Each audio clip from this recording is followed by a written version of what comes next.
कार्तिक महीने की अमावस्या से पहले आने वाली त्रयोदशी तिथि, वो दिन जब माँ लक्ष्मी स्वयं धरती पर आती है।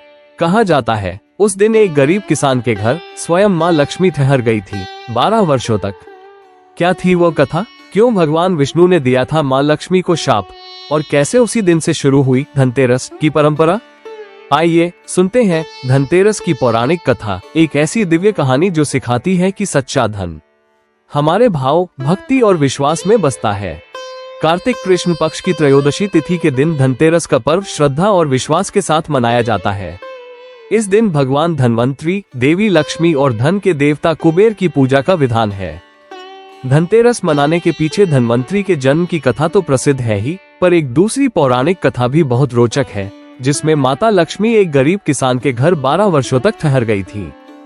एक बार भगवान विष्णु मृत्युलोक में भ्रमण के लिए जा रहे थे।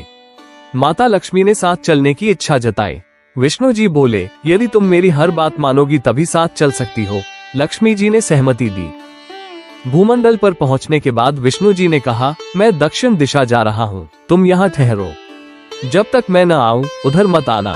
परंतु विष्णु जी के जाने के बाद लक्ष्मी जी के मन में कौतूहल जागा। लक्ष्मी जी सोचने लगी कि आखिर दक्षिण दिशा में ऐसा क्या रहस्य है जो मुझे मना किया गया है, और भगवान स्वयं चले गए। उत्सुकता में वे भी उनके पीछे पीछे चल पड़ी। कुछ दूर चलने पर उन्हें सरसों का खेत दिखा, पीले फूलों से लहलहाता हुआ। उस सौंदर्य को देखकर वे मंत्रमुग्ध हो गईं और श्रृंगार के लिए कुछ फूल तोड़ लिए। फिर आगे बढ़ने पर उन्हें गन्ने का खेत मिला। उन्होंने गन्ने तोड़े और रस चूसने लगी। तभी एक गरीब किसान का घर आया, जहां वे रुक गईं। उसी समय भगवान विष्णु लौटे। उन्होंने ये दृश्य देखकर क्रोधित होकर कहा, मैंने तुम्हें वहां जाने से मना किया था, फिर भी तुम गई। अब तुम इस अपराध के दंड स्वरूप इस किसान की 12 वर्ष तक सेवा करो। ये कहकर भगवान विष्णु क्षीरसागर लौट गए। लक्ष्मी जी अब उस गरीब किसान के घर रहने लगी और उसकी सेवा करने लगी। एक दिन लक्ष्मी जी ने किसान की पत्नी से कहा, तुम स्नान करके मेरी बनाई मूर्ति की पूजा करो, फिर भोजन बनाना, जो भी मांगोगी मिलेगा। किसान की पत्नी ने वैसा ही किया।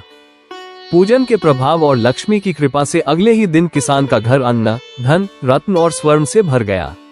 उसके घर में सुख और समृद्धि छा गई। 12 वर्ष तक लक्ष्मी जी वहां रही। जब समय पूरा हुआ तो वे जाने को तैयार हुई। तभी विष्णु जी उन्हें लेने आए, लेकिन किसान ने उन्हें भेजने से इनकार कर दिया। विष्णु जी बोले, इनको कौन रोक पाया है? ये चंचला है, कहीं नहीं ठहरती। मेरा शाप था तभी 12 वर्ष से तुम्हारे यहाँ रही, लेकिन किसान हठ पर अड़ा रहा।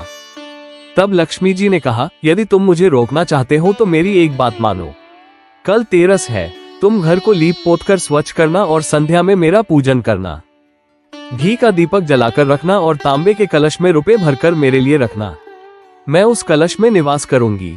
पूजा के समय मैं दिखाई नहीं दूंगी, पर वर्ष भर तुम्हारे घर रहूंगी। ये कहकर लक्ष्मी जी दीपकों की ज्योति के साथ 10 दिशाओं में फैल गईं। अगले दिन किसान ने विधिपूर्वक पूजन किया और उसका घर धन धान्य से भर गया। तभी से कार्तिक कृष्ण पक्ष की तेरस के दिन लक्ष्मी जी की विशेष पूजा का प्रचलन हुआ। यही दिन धनतेरस कहलाया, जब माँ लक्ष्मी स्वयं धरती पर आती है। इस प्रकार माँ लक्ष्मी ने उस किसान के घर में 12 वर्ष निवास कर उसे धन धान्य से संपन्न कर दिया। जब भगवान विष्णु उन्हें लेने आए, तब किसान ने भक्ति और प्रेम से कहा, हे माँ, आप हमें छोड़कर न जाएं। माता मुस्कुराई और बोली, वत्स, यदि तुम सच्चे भाव से मेरी पूजा करोगे तो मैं सदा तुम्हारे घर में रहूंगी।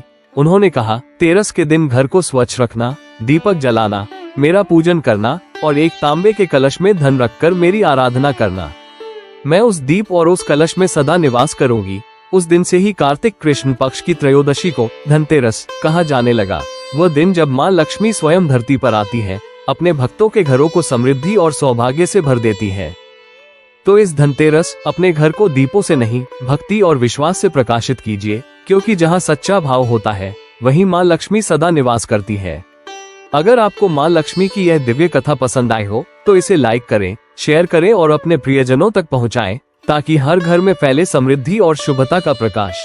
ऐसी ही भक्ति और पौराणिक कथाओं को सुनने के लिए हमारे चैनल को सब्सक्राइब करें और जुड़े हमारे साथ भक्ति की इस अनमोल यात्रा में।